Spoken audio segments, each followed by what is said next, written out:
Oi gente, tudo bem? Bom dia, boa tarde, boa noite. Eu vou gravar aqui agora a quinta aulinha da nossa sequência aqui das planilhas de quantitativos e custos, beleza? Bom, na aula de hoje eu vou falar um pouco sobre o lastro, fazer um complemento ao que eu disse na aula passada, beleza? Vou falar também sobre impermeabilização dos baldrames, sobre cobertura e sobre instalações, ok? Bom, como eu sempre digo, produtos, marcas e empresas são citados nessa apresentação apenas como exemplos e fontes de informação. Não são indicação, referência ou preferência do autor. Os sites indicados foram acessados em julho de 2025, caso não informado. Beleza? Bom, como eu disse aqui, eu ia voltar um pouco nessa parte do lastro, tá? Lastro é aquela camada de concreto que nós estamos considerando com 10 centímetros de espessura e essa camada de concreto vai ser colocada na área dos cômodos, tá? Lastro é sempre usado em pavimentos térreos, tá? Se eu tiver algum pavimento acima do pavimento térreo, aí a gente já tem uma laje para suportar essa carga, beleza? Esse lastro, ele pode ser armado ou não armado, tá? Eu estou trabalhando aqui em todos os cômodos da área útil da casa, essa parte interna toda aqui, e também na varanda com lastro não armado. Apenas aqui na garagem nós vamos armar o nosso lastro, beleza? Então só nessa área da garagem aqui, ó, que eu estou considerando 40,7 metros quadrados, que na aula passada eu calculei a armadura para ela, beleza? Vocês podem rever na aula passada que isso já foi calculado. O primeiro detalhe que eu vou falar aqui é o seguinte: onde a gente tem uma parede sobre o baldrame, igual em quase todos os baldrames nessa região interna da casa aqui, o que acontece? A área de lastro vai ser efetivamente a área do cômodo. Assim será aqui na suíte, no quarto, no closet e por aí vai. Aqui na área útil da casa, aqui internamente, eu só vou ter esse trecho de baldrame aqui, separando a sala e a cozinha, e esse outro trechinho aqui. Só esses dois que eles não vão ter uma parede em cima, tá? Então só eles que vão entrar na observação que eu vou fazer agora. Mas na minha área externa, isso acontece mais vezes. Por quê? Porque eu tenho uma grande quantidade de baldrames sem a parede em cima. Então o que acontece? Esse trecho de baldrame que você está vendo aqui, ó, esse, que são os limites da garagem, esses dois trechos aqui internos da garagem, tá? E aqui também os limites da varanda. O que vai acontecer? Eu não tenho parede aqui em cima. Então vai acontecer mais ou menos isso que você está vendo nesse detalhe aqui, ó.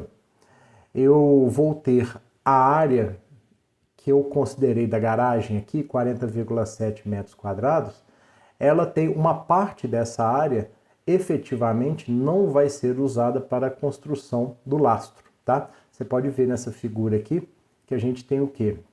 O lastro ele não é construído onde a gente já tem baldrames, beleza? Então eu considero esses baldrames que eu disse agora há pouco aqui, ó, esses aí, como área externa da garagem. Sim, mas aqui não vai ser feito o lastro. Então eu vou ter uma pequena redução nessa área para lastro. Você vai ver que a minha área, por exemplo, na garagem, efetivamente onde eu vou construir o lastro, vão ser esses três retângulos aqui, ó, esse e esse, tá? A área deles é 3,4 metros por 3,5, eles são iguais, tá? Então, ou seja, na hora que eu pegar a área de um deles, 3,4 metros por 3,5 metros, dá 11,9 metros quadrados. Multiplicando por 3 dá 35,7 metros quadrados. Então essa área ela é um pouco menor que a área do cômodo, a área que eu considerei da garagem, que é 40,7 metros quadrados. Ah, professor, você quer que a gente faça assim?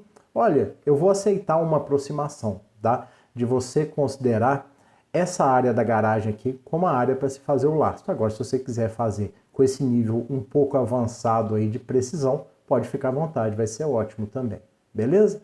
Lembrando aqui, ó, vendo nessa figura aqui embaixo de novo, lembrando que o que eu tiver aqui acima, que vai ser o contrapiso e o piso, aí sim eu já posso considerar a área da garagem como 40,7 metros quadrados, porque eu vou ter o contrapiso e o piso tanto acima do lastro quanto acima do baldrame. Você está vendo até essa linha vermelha indicando onde a gente vai ter aí o contrapiso e o piso. Aí, ó, ela sumiu, apareceu aí agora de novo. Então aí eu posso considerar a área que eu tenho o baldrame. Efetivamente eu vou ter em cima desses baldrames aqui o contrapiso e algum tipo de revestimento, beleza? Outra observação aqui, que agora é mais executiva da questão do lastro armado, é muito importante garantir esse recobrimento inferior, porque isso daí é uma peça de concreto armado em contato com o solo, tá? Aí é bom a gente ter um recobrimento. Você vê que aqui já é garantido esse recobrimento pelos espaçadores, beleza? Para a gente garantir que o solo nem misture o concreto, nem absorva a água, é muito importante colocar uma lona aqui debaixo, tá? E para a gente evitar da pessoa ficar pisando aqui nessa armadura tal, o que vai apenas levar ela para mais perto do solo, prejudicando aí a questão do recobrimento, é interessante a gente trabalhar numa situação como essa aqui, um lastro armado, com o concreto o mais fluido possível, tá? Por exemplo, concreto autoadensável, tá?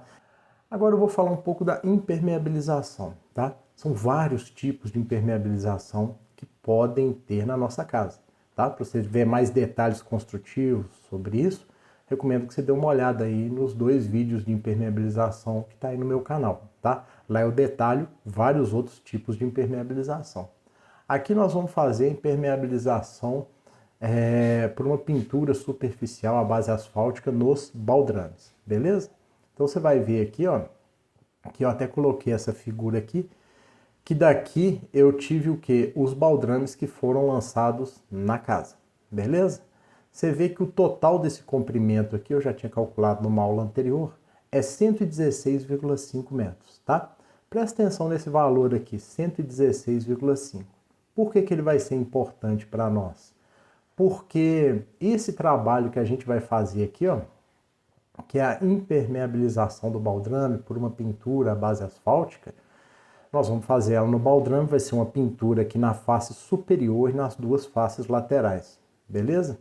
E para fazer o quantitativo disso, para levantar a quantidade de serviço que a gente vai ter, eu vou fazer o quê? Eu vou multiplicar todo o comprimento de baldrame na minha casa, vezes esse perímetro do baldrame aqui, que efetivamente nós vamos impermeabilizar. Você vê que eu tenho uma lateral 0,4, outra lateral 0,4 e a parte superior 0,2 metros, beleza?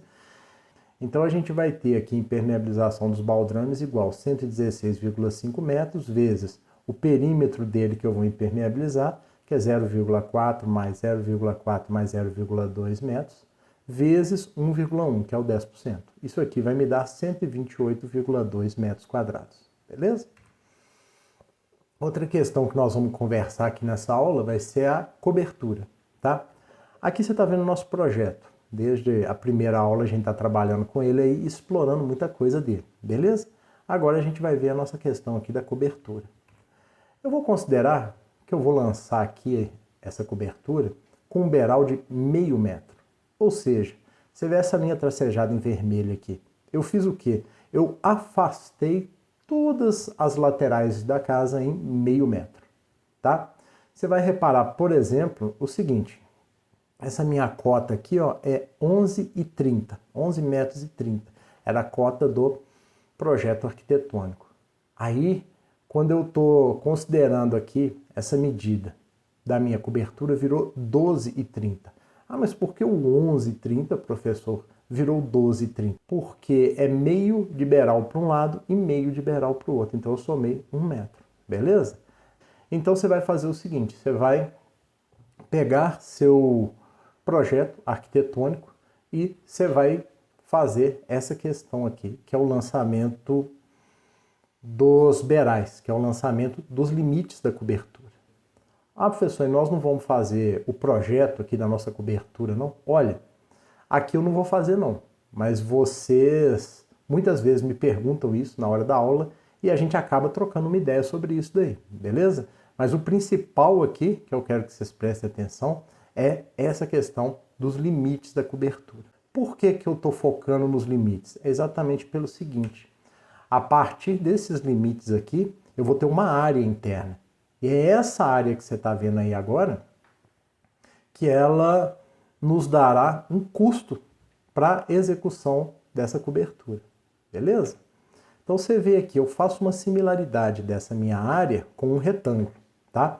No momento que eu coloquei essas areazinhas adicionais coloridas aqui, eu fiquei com um retângulo de 16 metros por 12,30. Você vê aí, ó, aqui está o 16, aqui 12,30. Isso é um retângulo. Depois eu retiro essas 4 áreas aqui, ó lá. Então você vê 16 menos 12,30 menos 8,4 metros vezes 1,1 metros, mais 3,2 metros vezes 2 metros, mais 3,6 metros vezes 1 metro, mais 7 metros vezes 0,6 metros. Então, minha área de cobertura, minha área de telhado é 173,4 metros quadrados, beleza? Esse valor aqui, 173,4 metros quadrados, eu já coloco aqui, ó, que é o custo do meu telhado. Você vê que aqui está estrutura em madeira, aparelhado, mais aplicação de cupinicida, tá? Incluindo aqui telhas, embocamento, calhas, rufos e condutores, beleza? Considerar a área da casa, incluindo os beirais. Um custo que eu recomendo aqui é R$ 250 por metro quadrado. Ah, professor, da onde você tirou esse custo tal? E umas aulas iniciais minhas aí, que envolvem as aulas de cobertura tal, eu já demonstrei isso daí, beleza? Você pode dar uma olhada no meu canal lá que você vai encontrar. E além dessa questão da cobertura aqui, a gente tem o quê? Alguns pilares de madeira, né? Na minha casa aqui, você vê que no projeto a gente tem aqui, ó, presta atenção nesse projetinho, 1, 2, 3, 4, 5, 6 pilares de madeira. Então eu venho aqui e coloco o valor 6, tá bom? Assim a gente encerra a questão da cobertura. E aqui, ó, por último na aula de hoje, tem a questão das instalações, beleza? Nas minhas aulas de instalações, eu desenvolvi um projeto de uma casa, tá? Desenvolvi as listas de materiais e tenho alguns orçamentos de mão de obra para a execução dessa casa.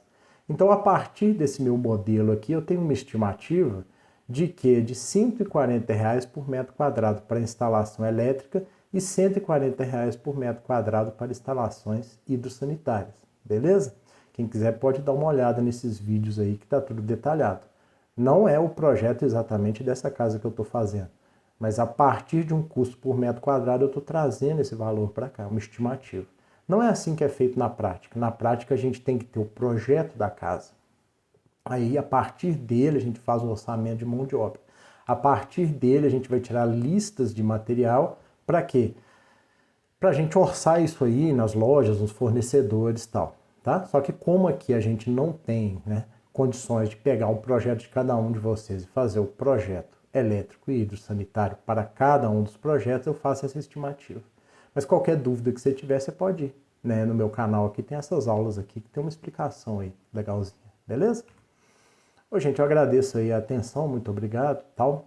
Valeu pela aula e até mais aí. Um abraço.